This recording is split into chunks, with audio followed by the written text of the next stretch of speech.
السلام عليكم ورحمة الله صاحبي الملك سجوكتان سودو هذا مركلة وصاحبكين عبد الله كناع إذن كسر سلامة دكانكي كان تك كناع تكنولوجي كذا يكونون حنو حيل شوقة إن صاحبكي قلت ورنتي عن سيدي عدد النوع هاد بقف كنصاب وغضا خيارته صاحب بدينا إنه كلمة دي لبابا عنو كقبنا إن قلت رنتي ووريه كهول جلا ورير نيوز إن تي في وصحفي رقعة داعة meelo badan runtii aad ku aragteen aad baan ugu faraxsanahay guuleed inaad maanta na soo booqato soo dhow marka hore aad baan mahadsantahay saaxiibkay sharaf ay tahay inaan kugu soo booqdo goobtaada ganacsi sidoo kale markastoo aan ku imaado waxaan kugu imaadaa inaan wax ka faa'iideysto runtiina dadka fara ku tiriska ah markaan u imaado aan wax ka faa'iido waliba anoo wax wanaagsan faa'iiday aan la laabto yaad ka mid tahay marka mar labaad iyo mar saddexaad waan dhowahay aad baa u mahadsantahay adiga mudan saaxiib dadku sideedaba waa inay wax kala faa'iidaan in wax la kala faa'iidana runtii xigmad baa ku jirta soo dhawow barnaamijkaygan maanta wuxuu daaran yahay inta badan akhyaarta halkan igu timaada waxaan ka duubaa oo aan bulshada ugu gudbiyaa waliba gaar ahaan dhalinyarada dhiirigelinta وأيضاً waxaa aad u soo badanaya barnaamijyadan content creating-ka videoyada sidan oo kale aan laftayda aan duubay aan ku soo biiray muddaan ku jiray dad badan baa hadda waxay yiraahdaan YouTuber horta bal in barnaamijyadan la qabto oo aad YouTube-ka soo gasho aad shaqo ka dhigato inkastoo ay Soomaalideena iyo dadkeena ay dadku ku dacaydeen ay yiraahdeen hebel YouTuber baa la yiraahdaa in shaqooyinkan aad soo dhex gasho maxay qofka ay anaha ay u tahay oo ma la oran karayaa si kale hadaan su'aasha kugu dhigo meeshan business sax ku jira runtii kanaacow anigu shaqadan aad baan horta ugu qanacsanahay Soomaalidu hore waxay u tiri hadal haama lagama buuxo si markii loo eego waa run si kale markii loo eegana waa leen qabow oo nacfi badan anigu shaqadan waxyaabaha aan ku jeclahay waxaa ka mid ah xorriyadda haddiiba aad awoodo inaad samayso muuqaallo oo aad bulshada u soo bandhigi karto wax la daawan karo ha fadhinin kaameradan yaree dhiciska ee hadda uu ganaac soo qaatay soo qaado bulshada wax u soo bandhig marka anigu mar walba waan dhiirigeliyaa in dadku ay hal abuur ay la yimaadaan bulshada wax anfacaya oo faa'iido laga helayo ay soo gudbiyaan ama xog ha noqoto ama suugaan ha noqoto ama maxaan ku idhaahdaa wacdi iyo diiniba ha noqoto marka shaqadan ama ha la isku caayo ama ha la isku amaane waxaan aaminsanahay inay tahay mid ka mid ah kuwa ugu nacfiga badan kuwa ugu xorriyadda badan kuwa ugu magac inaad samayso kuugu dhow haddii aad si akhlaaqaysan oo wanaagsan aad wax u gudbiso runtii anigu markaan bilaabayay tiimkayga dhabka hadal saaxiibkay nuur iyo jaamac galladii aan ku soo biirayay waxaan islahaa nimankan qolka ku xidhan halkan dadka ka xanta su'aalaad iska weydiinayay waxaan ogaaday markii aan ku soo biiray bulshadii ay baratay barnaamijyo la sameeyay ilaa haddana aan ku guda jiro marka aan qolkii yaraa iyo Nairobi ka tegay ee aan soo maray meelo badan waxaan ogaaday feedback ka imanay waxyaabaha aad ii cajabiyay ee aan kala kulmay waxaa ka mid ahaa waxaan tagay gobol city la yiraahdo wuxuu ku yaala galbeedka deegaanka Soomaalida halka waxaan kula kulmay nin heer baadiye ah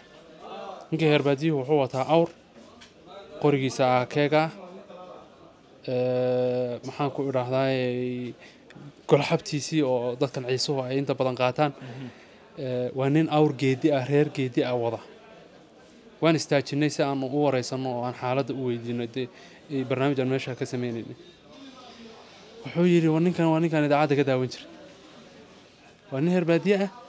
awr wata qorigiisii u dheer yahay galbeedka deegaanka Soomaalida meel 1 kiiloomitir inoo jirta marka gobolada dhexe ee deegaanka Soomaalida joogto halkaas jirto uu ku sugan yahay runtii wuxuu yiri niyo aad baan ku taageeraa barnaamijyadan aad bay u fiican yihiin laakiin wuxuu yidhi markii canfartu ayna jabiso ma taqaanid inaad dhahdo Soomaalidu way jabtay okay baadiyoona runtii waa dad xaaran marka wuxuu yidhi niyow markii aad barnaamijyadiina soo tabinayseen waad fiicnaydeen laakiin maalin anaga nalaga reeyay yaa waxaad dhahayseen canfartii waa laga reeyay intaa ka reeba wey marka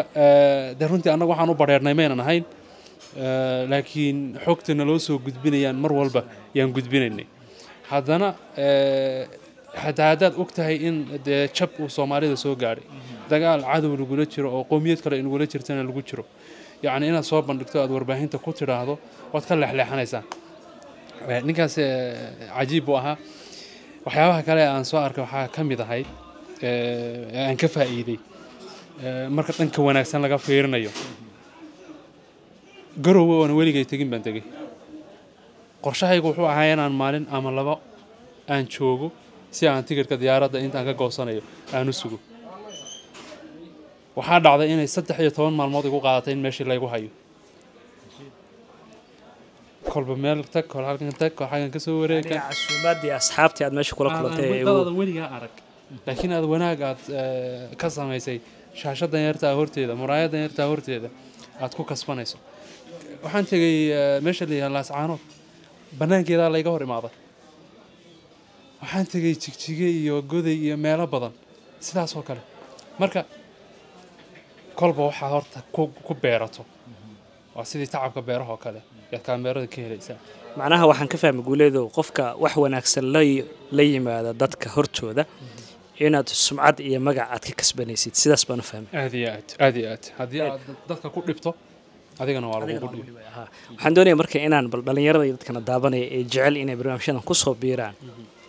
horta maxaa qofka looga baahan yahay inuu content creator noqdo ama YouTuber noqdo si uu madashan ugu soo biiro oo dadku wax la wadaago shuruudaha looga baahan yahay qofka inuu la yimaado si uu sumcadaas iyo wanaagaas u kasbado maxay waxaan isleeyahay waxaa kow ka ah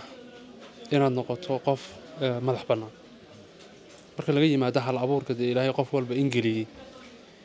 oo taas ay khasab tahay inaad wuxuun hal abuura leedahay haddana marka aad soo dhex gasho meeshan loogama baahno waan hadli karaa waxaan rabaan sheegi karaa laakiin haddii aad leedahay ujeedooyin iyo waxaad u socoto oo lama taabtaan meel baad gaadhaysaa haddiise aad noqoto qof jeeb ku jira oo ruuxii kuu imaadaba uu kaa dhex hadli karo oo ruux aadan waxba isugu imanin oo aan khaldanayn aad jaa'ife iyo dhibaato ugu geysan karto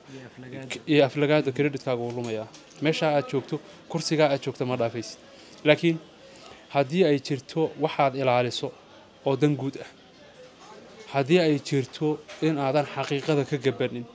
walaalka hadduu khaldan yahay aad dhihi karto wuu khaldan yahay haddii laga khaldan yahayna aad dhihi karto waa laga khaldan yahay yacni waa marka dhanka falanqaynta barnaamijyadeennada anigu ayaan focus ka saarayaa waxaa jirta barnaamijyo kale oo waxaasoo dhan ka madax bannaan oo iyaga laftirkoodu shakhsiyad u baahan haddii siyaasadda dhinacaan iska dhigno iyo falanqaynta iyo barnaamijyada anaga samayno kuwan arrimaha bulshada ku saabsan